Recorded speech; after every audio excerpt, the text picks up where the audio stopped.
지금 이 순간 당신은 무엇을 선택하고 계십니까? 약속을 받았다고 해서 모든 것이 저절로 이루어지는 건 아닙니다. 오늘도 주님과 흐르는 시간을 시작합니다. 사랑하는 성도님들, 오늘 우리가 함께 나눌 이야기는 여호수아의 이야기입니다. 여호수아. 이 이름을 들으면 많은 분들이 여리고성을 떠올리실 겁니다. 무너진 성벽, 승리의 함성, 그런 장면들을 먼저 생각하시겠지요. 하지만 여호수아서가 우리에게 전하는 진짜 메시지는 조금 다릅니다. 이 책은 정복의 이야기가 아닙니다. 함께 하시는 하나님을 끝까지 신뢰할 수 있는지에 대한 이야기입니다. 여호수아는 광야 40년을 모두 겪은 사람입니다. 그는 젊은 시절부터 모세 곁에 서 있었습니다. 모세가 시내산에 올라갈 때도 함께 있었고 백성들이 불평할 때도 묵묵히 지켜보았습니다. 그는 화려한 사람이 아니었습니다. 말을 많이 하는 사람도 아니었습니다. 그저 조용히 순종하며 하나님의 때를 기다리던 사람이었습니다. 그런데 이제 그가 서 있는 자리는 모세가 섰던 자리입니다. 백성들은 그를 바라봅니다. 앞에는 요단강이 흐르고 그 너머에는 가나안 땅이 펼쳐져 있습니다. 40년을 기다린 약속의 땅입니다. 하지만 여호수아의 마음은 평안하지만은 않았을 겁니다. 모세처럼 할 수 있을까? 백성들이 나를 따를까? 하나님께서 정말 나와 함께 하실까? 그런 두려움이 있었을 겁니다. 그때 하나님께서 여호수아에게 말씀하십니다. 내가 모세와 함께 있었던 것 같이 너와 함께 있을 것이다. 강하고 담대하라. 이 말씀은 단순한 격려가 아닙니다. 하나님께서 여호수아에게 주신 약속입니다. 혼자가 아니라는 약속입니다. 하지만 이 약속에는 조건이 있었습니다. 율법책을 주야로 묵상하고 그 안에 기록된 대로 다 지켜 행하라는 것이었습니다. 말씀을 따라 살라는 것입니다. 여호수아는 그 말씀을 붙들었습니다. 그리고 백성들에게 준비하라고 말합니다. 사흘 후에 요단강을 건너게 될 것이라고 말합니다. 사랑하는 믿음의 가족들, 우리도 지금 어떤 강 앞에 서 있을지 모릅니다. 건강의 문제일 수도 있고 관계의 어려움일 수도 있습니다. 앞이 보이지 않는 불안함일 수도 있습니다. 그 강 앞에서 우리는 두렵습니다. 건널 수 있을까, 무너지지 않을까, 그런 생각이 듭니다. 하지만 하나님은 오늘도 말씀하십니다. 내가 너와 함께 있다. 이 영상을 통해 여호수아가 경험한 하나님의 신실하심을 함께 나누고 싶습니다. 그리고 그 신실하심이 지금 우리의 삶에도 여전히 살아있다는 것을 함께 느끼고 싶습니다. 오늘 이 시간이 여러분에게 작은 위로가 되기를 소망합니다. 이 영상이 도움이 되셨다면 좋아요 버튼으로 함께 기도하는 마음을 나눠주시면 감사하겠습니다. 그럼 지금부터 여호수아와 함께 약속의 땅을 향한 여정을 시작하겠습니다. 여호수아서 1편 1절부터 2절입니다. 여호와의 종 모세가 죽은 후에 여호와께서 모세의 시종 눈의 아들 여호수아에게 말씀하셨습니다. 내 종 모세가 죽었으니 이제 너는 이 모든 백성과 함께 일어나 이 요단을 건너 내가 그들 곧 이스라엘 자손에게 주는 그 땅으로 가라. 모세가 죽었습니다. 이스라엘 백성에게 모세는 모든 것이었습니다. 애굽에서 나올 때도, 홍해를 건널 때도, 광야에서 길을 잃을 때도 모세가 있었습니다. 모세는 하나님과 얼굴을 마주하듯 대화하던 사람이었습니다. 그런 모세가 이제 없습니다. 백성들은 불안했을 겁니다. 이제 누가 우리를 이끌 것인가? 누가 하나님의 뜻을 전해줄 것인가? 그런 두려움 속에서 하나님은 여호수아를 부르십니다. 하지만 하나님은 여호수아에게 모세처럼 되라고 말씀하지 않으십니다. 대신 이렇게 말씀하십니다. 내가 모세와 함께 있었던 것 같이 너와 함께 있을 것이다. 여호수아는 모세가 될 필요가 없었습니다.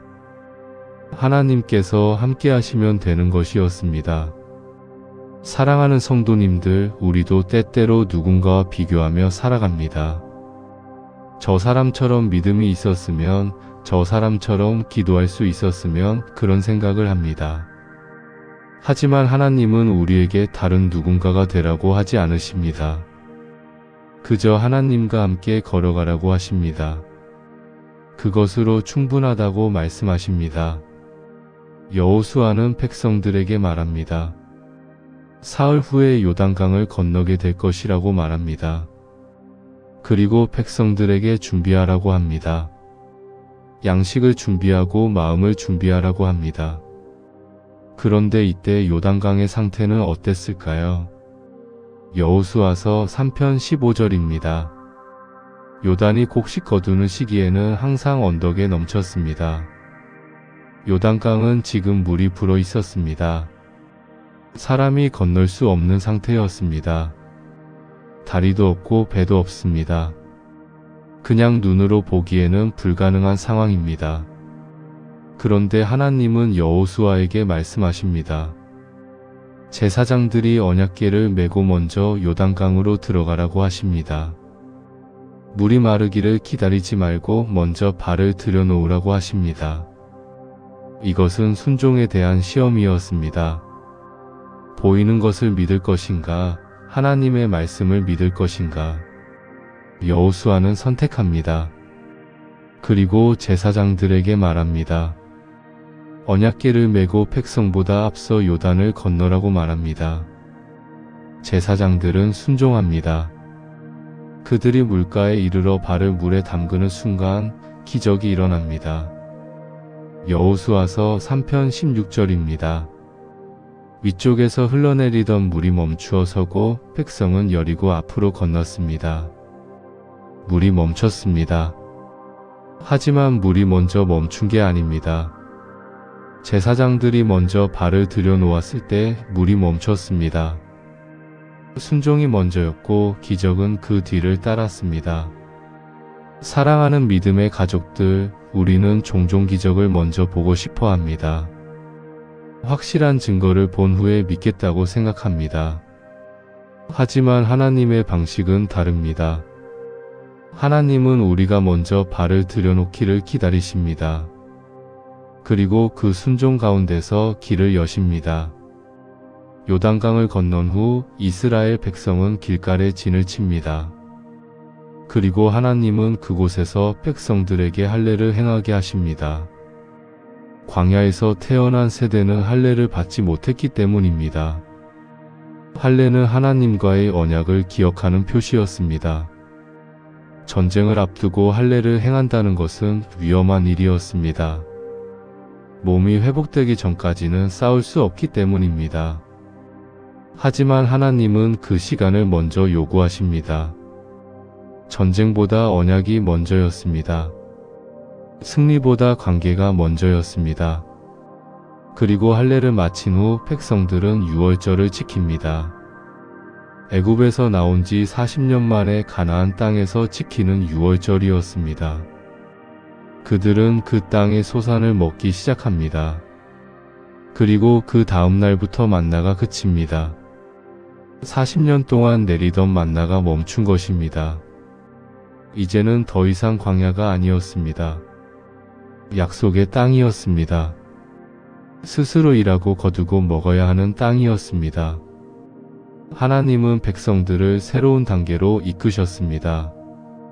기적으로 먹이시던 때에서 땅을 일구며 살아가는 때로 옮기신 것입니다. 사랑하는 성도님들, 우리의 신앙도 그렇습니다. 처음에는 하나님께서 많은 것을 직접 해주십니다. 하지만 점점 우리에게 책임을 맡기십니다. 그것은 하나님이 우리를 떠나신 게 아닙니다. 우리를 성장시키시는 과정입니다. 이제 이스라엘 백성 앞에는 여리고성이 있습니다. 가나안에서 가장 먼저 마주한 성입니다. 높고 견고한 성벽으로 둘러싸인 곳입니다. 사람의 힘으로는 절대 무너뜨릴 수 없어 보이는 곳입니다. 여호수아가 여리고 가까이 갔을 때 한 사람이 그 앞에 나타납니다. 칼을 빼어 들고 서 있는 사람입니다. 여호수아서 5편 13절부터 15절입니다. 여호수아가 그에게 묻습니다. 내가 우리를 위하느냐 우리의 적을 위하느냐? 그 사람이 대답합니다. 아니라 나는 여호와의 군대 대장으로 이제 왔습니다. 여호수아는 그 앞에 엎드려 경배합니다. 그리고 묻습니다. 주께서 무엇을 말씀하시려 하십니까? 그때 그가 말합니다. 내가 선 곳은 거룩하니 내 발에서 신을 벗으라. 이 장면은 모세가 떨기나무 앞에서 경험한 장면과 똑같습니다. 하나님께서 여호수아에게도 같은 방식으로 나타나신 것입니다. 여호수아는 이 만남을 통해 깨닫습니다. 이 전쟁은 내가 하는 게 아니라는 것을, 하나님께서 하시는 것이라는 것을, 그리고 하나님은 여호수아에게 여리고를 치는 방법을 알려주십니다. 여호수아서 6편 3절부터 5절입니다. 너희 모든 군사는 그 성을 둘러 성 주위를 매일 한 번씩 돌되 엿새 동안을 그리하라. 일곱째 날에는 그 성을 7번 돌고 제사장들은 양각 나팔을 불 것이며 양각 나팔 소리가 길게 울릴 때 모든 백성은 큰 소리로 외칠지니 그 성벽이 무너지리라. 이 방법은 전략이 아닙니다. 사람의 지혜로는 이해할 수 없는 방법입니다. 칼을 들지도 않고 성벽을 치지도 않습니다. 그저 돌라고 합니다. 하루에 한 번씩 조용히 돌라고 합니다. 말도 하지 말고 소리도 내지 말라고 합니다. 그리고 마지막 날 7번을 돌고 외치라고 합니다. 여호수아는 이 말씀을 백성들에게 전합니다. 그리고 백성들은 순종합니다. 첫째 날 그들은 성을 한 번 돌고 진영으로 돌아옵니다. 둘째 날도 셋째 날도 똑같이 합니다. 성 안의 사람들은 이상하게 생각했을 겁니다. 저 사람들이 대체 무엇을 하는 것인가? 하지만 이스라엘 백성은 묵묵히 순종합니다. 하나님께서 말씀하신 대로 합니다. 그리고 7째 날이 됩니다. 그들은 이른 새벽부터 성을 돌기 시작합니다. 한 번, 2번, 3번, 4번, 5번, 6번. 그리고 7번째를 돕니다. 제사장들이 나팔을 불고 여호수아가 백성에게 외칩니다. 외치라 여호와께서 너희에게 이 성을 주셨다. 백성들이 큰 소리로 외칩니다. 그 순간 성벽이 무너집니다. 여리고성은 칼로 무너진 게 아닙니다. 전략으로 무너진 게 아닙니다. 하나님의 말씀에 대한 신뢰로 무너진 것입니다. 사랑하는 믿음의 가족들, 우리 앞에도 무너지지 않을 것 같은 벽이 있을 수 있습니다. 오랜 시간 기도했지만 변하지 않는 상황이 있을 수 있습니다. 하지만 하나님의 방법은 우리가 생각하는 것과 다를 때가 많습니다. 더 빠르게, 더 강하게가 아니라 더 조용히, 더 순종하라고 하실 때가 있습니다. 그 순종 가운데 하나님은 일하십니다. 여리고성이 무너진 후 이스라엘은 큰 승리를 경험합니다. 하지만 이 승리는 오래가지 못합니다. 다음 목표는 아이성이었습니다. 아이성은 여리고보다 작은 성이었습니다. 정탐꾼들이 돌아와서 여호수아에게 보고합니다. 여호수아서 7편 3절입니다. 온 백성을 올려보내지 말고 2~3천 명만 올려보내어 아이를 치게 하소서. 그들은 소수니까요. 여리고성을 무너뜨린 이스라엘입니다. 작은 성 하나쯤은 쉽게 이길 수 있다고 생각했습니다. 그래서 3,000명만 보냅니다. 하지만 결과는 참담했습니다. 이스라엘 군사는 아이성 사람들 앞에서 도망칩니다. 36명이 죽습니다. 백성의 마음이 녹아 물같이 됩니다. 여호수아는 옷을 찢고 하나님 앞에 엎드립니다. 그리고 부르짖습니다. 어찌하여 이 백성을 요단을 건너게 하셨습니까? 하나님께서 여호수아에게 말씀하십니다. 일어나라. 이스라엘이 범죄했습니다. 문제는 힘이 부족해서가 아니었습니다. 하나님께 묻지 않았고 죄가 있었기 때문입니다. 여리고성을 칠 때 하나님은 명령하셨습니다. 은과 금과 철과 녹기구는 모두 여호와께 드리고 그 외의 것은 취하지 말라고 하셨습니다. 하지만 아간이라는 사람이 그 물건을 취했습니다. 시날산 외투 한 벌과 은 200세겔과 금 50세겔을 취해 장막 안에 숨겼습니다. 그 작은 불순종이 전체를 무너뜨렸습니다. 여호수아는 아간을 찾아냅니다. 그리고 그 죄를 처리합니다. 그 후에야 하나님께서 다시 말씀하십니다. 두려워하지 말라. 일어나 아이로 올라가라. 이번에는 온 군사를 데리고 갑니다. 그리고 하나님께서 말씀하신 방법대로 합니다. 매복과 기습으로 아이성을 칩니다. 그리고 승리합니다. 사랑하는 성도님들, 승리보다 더 위험한 것이 있습니다. 바로 교만입니다. 잘 될 때 하나님을 찾지 않는 마음입니다. 우리가 할 수 있다고 착각하는 순간입니다. 이스라엘은 여리고에서는 하나님께 물었습니다. 하지만 아이에서는 묻지 않았습니다. 그리고 넘어졌습니다. 우리도 마찬가지입니다. 잘 될 때일수록 더 조심해야 합니다. 하나님을 더 붙들어야 합니다.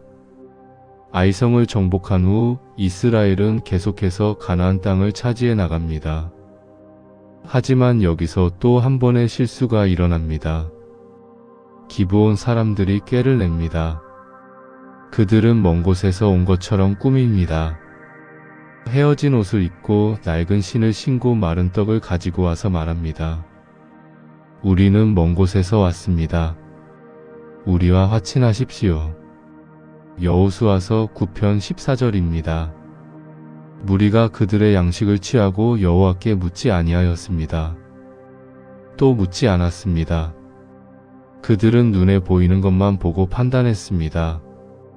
그리고 그들과 맹세했습니다. 사흘 후에야 그들이 이웃에 사는 사람들이라는 것을 알게 됩니다. 하지만 이미 맹세했기 때문에 치지 못합니다. 백성들이 여호수아를 원망합니다. 하지만 여호수아는 맹세를 지킵니다.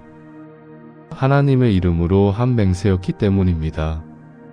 사랑하는 믿음의 가족들, 우리는 때때로 눈에 보이는 것으로 판단합니다. 이 사람은 괜찮아 보이니까, 이 일은 잘 될 것 같으니까 그렇게 결정합니다. 하지만 하나님께 묻지 않으면 실수하게 됩니다. 중요한 결정 앞에서 우리는 먼저 하나님께 물어야 합니다. 그것이 지혜입니다. 전쟁은 계속됩니다. 남쪽 왕들이 연합해서 이스라엘을 칩니다. 하지만 하나님께서 이스라엘과 함께 하십니다. 여호수아서 10편 14절입니다. 여호와께서 사람의 목소리를 들으신 이런 날은 전에도 없었고 후에도 없었습니다. 하나님께서 이스라엘을 위해 싸우신 날입니다. 해가 머물고 달이 멈춥니다. 이스라엘이 대적을 무찌를 때까지입니다. 이것은 하나님의 전쟁이었습니다. 사람의 힘이 아니라 하나님의 능력으로 이긴 전쟁이었습니다.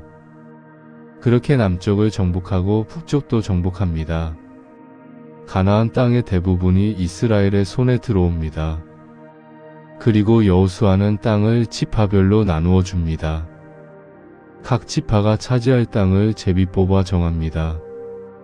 르우벤, 갓, 므낫세 반 지파는 이미 요단 동편 땅을 받았습니다. 유다는 남쪽을, 에브라임과 므낫세는 중부를, 나머지 지파들은 각각의 땅을 받습니다. 여호수아서 21편 43절부터 45절입니다. 여호와께서 이스라엘의 조상들에게 맹세하여 주리라 하신 온 땅을 이같이 이스라엘에게 다 주셨으므로 그들이 그것을 차지하여 거기 거주하였습니다. 여호와께서 그들의 주위에 안식을 주셨으되 그들의 조상들에게 맹세하신 대로 하셨으므로 그 모든 대적이 그들 앞에 당한 자가 하나도 없었으니 여호와께서 그들의 모든 대적을 그들의 손에 넘겨주셨습니다. 여호와께서 이스라엘 족속에게 말씀하신 선한 말씀이 하나도 남김없이 다 응하였습니다. 하나님의 약속이 이루어진 것입니다. 아브라함에게 주신 약속, 이삭에게 주신 약속, 야곱에게 주신 약속. 그 약속이 지금 이루어졌습니다. 400년을 기다렸습니다. 애굽에서 400년, 광야에서 40년. 그리고 이제 그 땅을 차지했습니다. 하지만 여호수아의 이야기는 여기서 끝나지 않습니다. 여호수아가 늙었을 때 그는 온 이스라엘을 불러 모읍니다. 여호수아서 23편 14절입니다. 여호수아가 말합니다. 보라, 나는 오늘 세상 모든 사람이 가는 길로 가게 되었느니라. 너희는 마음을 다하고 뜻을 다하여 알라.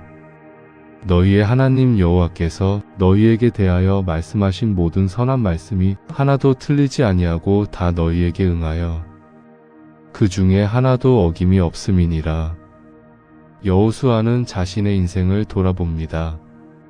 하나님께서 함께하신 모든 순간을 기억합니다. 요단강 앞에서, 여리고성 앞에서, 수많은 전쟁 가운데서 하나님은 한 번도 떠나지 않으셨습니다. 약속하신 것을 하나도 빠짐없이 이루셨습니다.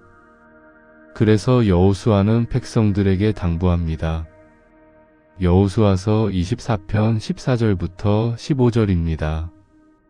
그러므로 이제는 여호와를 경외하며 온전함과 진실함으로 그를 섬기라.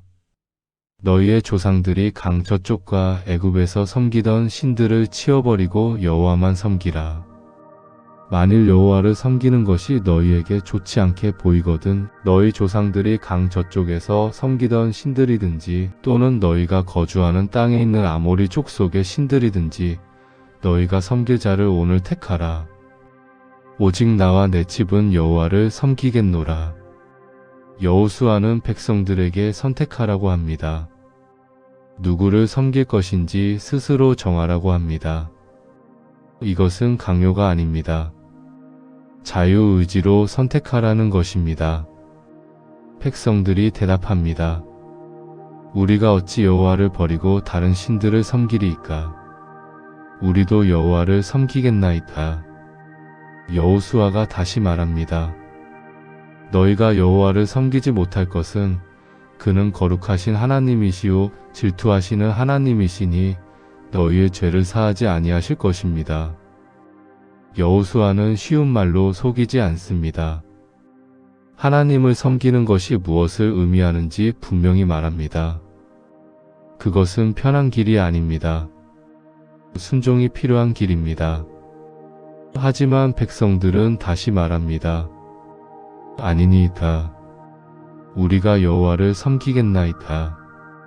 그날 여호수아는 백성과 언약을 세웁니다. 그리고 큰 돌을 세워 증거로 삼습니다. 여호수아서 24편 27절입니다. 여호수아가 백성에게 말합니다. 보라, 이 돌이 우리에게 증거가 되리니 이는 여호와께서 우리에게 하신 모든 말씀을 이 돌이 들었음이라. 그런즉 너희가 너희의 하나님을 배반하지 못하도록 이 돌이 증거가 되리라. 그리고 여호수아는 백성을 각각 자기 기업으로 돌려보냅니다. 얼마 후 여호수아가 110세에 죽습니다. 그를 에브라임 산지 딥낫세라에 장사합니다. 여호수아서 24편 31절입니다. 이스라엘이 여호수아가 사는 날 동안과 여호수아 뒤에 생존한 장로들, 곧 여호와께서 이스라엘을 위하여 행하신 모든 일을 아는 자들이 사는 날 동안 여호와를 섬겼습니다. 여호수아가 살아있는 동안 백성들은 여호와를 섬겼습니다. 하지만 이 문장은 조용한 경고이기도 합니다. 여호수아가 죽은 후에는 어떻게 될 것인가? 다음 세대는 어떻게 할 것인가? 그 질문을 남기며 여호수아서는 끝납니다. 사랑하는 믿음의 가족들, 여호수아의 이야기를 이렇게 함께 나누었습니다. 여호수아서는 단순히 땅을 정복한 이야기가 아닙니다. 하나님을 신뢰하며 살아간 한 사람의 이야기입니다. 여호수아는 처음부터 완벽한 사람이 아니었습니다. 두려워했고 고민했고 때로는 실수도 했습니다. 하지만 그는 포기하지 않았습니다. 하나님의 말씀을 붙들고 한 걸음씩 나아갔습니다. 요단강 앞에서도 여리고성 앞에서도 수많은 전쟁 가운데서도 그는 하나님께 물었고 순종했습니다. 그리고 그 순종 가운데 하나님은 함께 하셨습니다. 우리도 지금 어떤 강 앞에 서 있을지 모릅니다. 건너기 힘든 상황, 무너지지 않을 것 같은 벽, 보이지 않는 앞날. 그 앞에서 우리는 두렵습니다. 할 수 있을까, 견딜 수 있을까, 그런 생각이 듭니다. 하지만 하나님은 오늘도 말씀하십니다. 내가 너와 함께 있다. 그 약속은 여호수아에게만 주신 것이 아닙니다. 우리에게도 주신 약속입니다. 여호수아가 우리에게 남긴 가장 큰 유산은 이것입니다. 약속은 이미 주어졌지만 순종은 오늘의 선택이라는 것. 하나님을 섬기겠다는 고백은 한 번의 결단이 아니라 매일의 선택이라는 것. 우리는 오늘도 선택해야 합니다. 누구를 신뢰할 것인지, 어디에 마음을 둘 것인지, 하나님을 섬길 것인지, 세상의 방식을 따를 것인지, 그 선택은 누구도 대신해 줄 수 없습니다. 우리 각자가 해야 하는 선택입니다. 하지만 이것만은 기억하십시오. 우리가 선택할 때 하나님은 함께 하신다는 것을, 우리가 발을 내디딜 때 길을 여신다는 것을, 우리가 순종할 때 기적이 따라온다는 것을. 여호수아는 그렇게 살았고 우리도 그렇게 살 수 있습니다. 오늘 이 시간 여러분의 마음에 와닿은 말씀이 있으십니까? 혹시 댓글로 나눠주실 수 있으시다면 감사하겠습니다. 함께 은혜를 나누는 것도 큰 힘이 됩니다. 또한 기도 제목이 있으시다면 댓글에 남겨주십시오. 함께 중보하며 기도하겠습니다. 이곳에 남겨주시는 모든 기도 제목과 나눔에 운영자가 하나하나 마음을 담아 하트를 남기고 있습니다. 혼자가 아니라는 것을 기억하시길 바랍니다. 이 영상이 조금이나마 위로가 되셨다면 좋아요 버튼으로 함께 기도하는 마음을 나눠주시면 감사하겠습니다. 구독과 알림 설정을 해두시면 앞으로도 이런 말씀을 함께 나눌 수 있습니다. 주님과 흐르는 시간을 함께하고 싶으신 분들은 언제든 이곳으로 돌아와 주십시오. 사랑하는 성도님들, 오늘 하루도 주님께서 여러분과 함께 하시길 기도합니다. 요단강 앞에 섰던 여호수아처럼 우리도 두려움 가운데서도 한 걸음 내디딜 수 있기를 바랍니다. 그 한 걸음 가운데 하나님의 신실하심을 경험하시길 소망합니다. 여러분은 혼자가 아닙니다. 하나님께서 함께 하십니다. 그 약속을 붙들고 오늘도 평안히 걸어가시길 축복합니다. 주님의 평안이 여러분과 함께 하기를 기도합니다.